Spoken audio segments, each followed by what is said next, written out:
The founder's principal Roman heroes were Cincinnatus, Cato the Younger, and Cicero.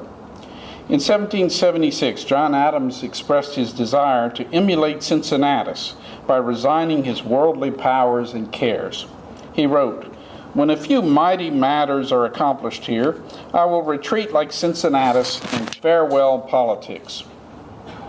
In 1780, Samuel Adams, John Adams' cousin and the father of the American Revolution, emphasized the need for Americans to elect capable and selfless men like Cincinnatus, noting, "How different was the Athenian dictator Pisistratus from that Roman hero and patriot, Lucius Quinctius Cincinnatus, who, though vested with the authority of dictator, was so moderate in his desires of a continuance of power that having in 6 weeks fulfilled the purposes of his appointment, he resigned the dangerous office which he might have held till the expiration of 6 months.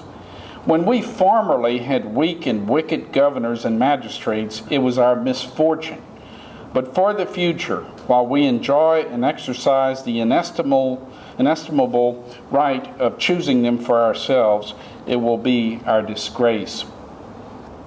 George Washington was often compared with Cincinnatus, in fact so frequently that he not only took notice of the analogy but worked consciously to promote it.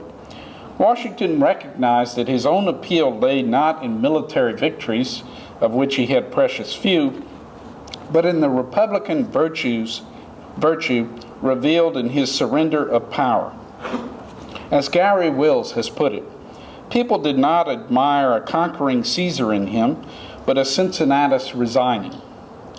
Hence, Washington never offered to resign as commander of the Continental Army, even after the worst defeats, because he did not wish to spoil by anticipation the offer of resignation that he planned once he had, like Cincinnatus, defeated the enemy. Soon after that day arrived, in 1783, Washington withdrew completely from public life, even going to the extreme of resigning from his local vestry.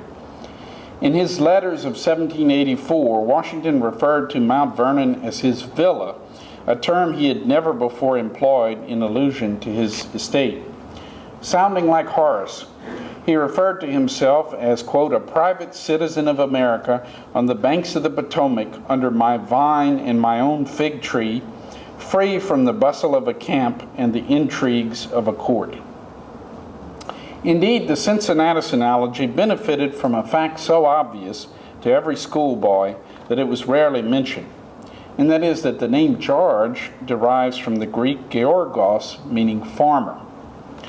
Proud of his position as the first president of the Society of the Cincinnati, an association of Revolutionary War veterans, Washington demanded reforms when popular fears of the organization threatened to destroy the image associated with its name.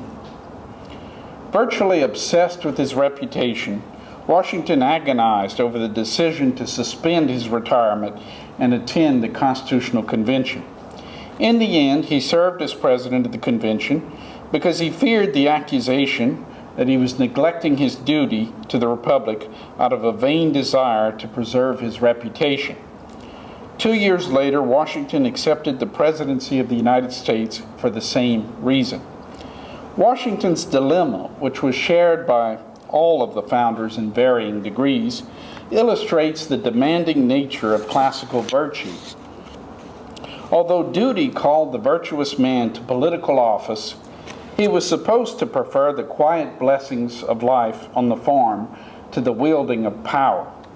Indeed, he must never cease expressing an intense desire to retire from the ordeal of public service to the simple joys of the homestead. Nothing is more ubiquitous in the founders' correspondence than this sentiment, a pretense which can seldom be taken entirely at face value. Washington did not confine himself to a single classical hero. In addition to Cincinnatus, he also idolized Cato the Younger. As Professor Fears pointed out last night, his favorite play was Joseph Addison's Cato, which was a tragedy based closely on Plutarch's lives of Cato and Caesar.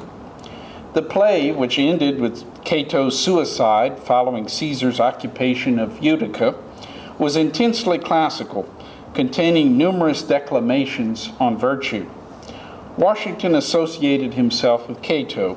In 1775, he prevented the resignation of General John Thomas, who was angered by an unjust demotion, by paraphrasing Cato's line from the play. Surely every post ought to be deemed honorable in which a man can serve his country. Despite congressional resolutions in 1774 and 1778 prohibiting all public officials from attending plays, Washington ordered Cato performed at Valley Forge. He hoped to improve soldiers' morale by inspiring them with the example of Cato's men, who had demonstrated extreme selflessness in the struggle for liberty. During these difficult times, Washington often repeated another line from Cato: "'Tis not in mortals to command success." Perhaps it was the memory of Cato's willingness to sacrifice his property on behalf of the Republic that led Washington to reproach his overseer for placating British troops with grain. Washington declared that the overseer should allow Mount Vernon to be leveled before offering any aid to the enemy. In 1783, Washington turned to Cato, the play, when his officers, furious over Congress' perpetual inability to pay them, mutinied at Newburgh. The rebels planned to threaten the states with a coup unless they yielded more power to Congress. Although Washington considered the strengthening of the weak Congress vital to national survival, Addison's Cato had taught him to perceive even the threat of a military coup as dangerous and dishonorable.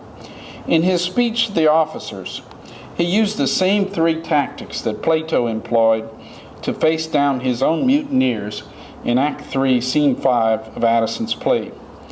First, Washington rebuked the anonymous author of a circular letter that urged mutiny, just as Cato had lambasted his rebels.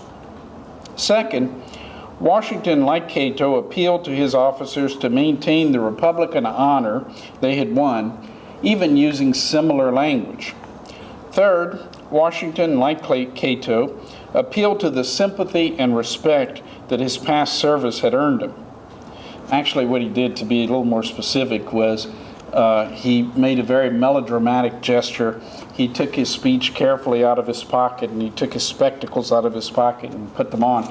And he said, "You'll excuse me for using my spectacles, but I have grown not only gray, but almost blind in the service of my country." He learned melodrama from the classics as well, I think. The soldiers' response to both appeals, both Cato's and Washington's, was the same: tearful remorse. Other founders admired Addison's Cato as well. The popular play was the source of the most famous statements of the American Revolution: Patrick Henry's "Give me liberty or give me death," and Nathan Hale's "I regret that I have but one life to give for my country." In the third volume of his famous English Reader, the first in North America, Noah Webster included most of Act 2, Scene 4 of Addison's play, a dialogue between Juba and Syphax on the Roman mission to bring civilization and law to the world.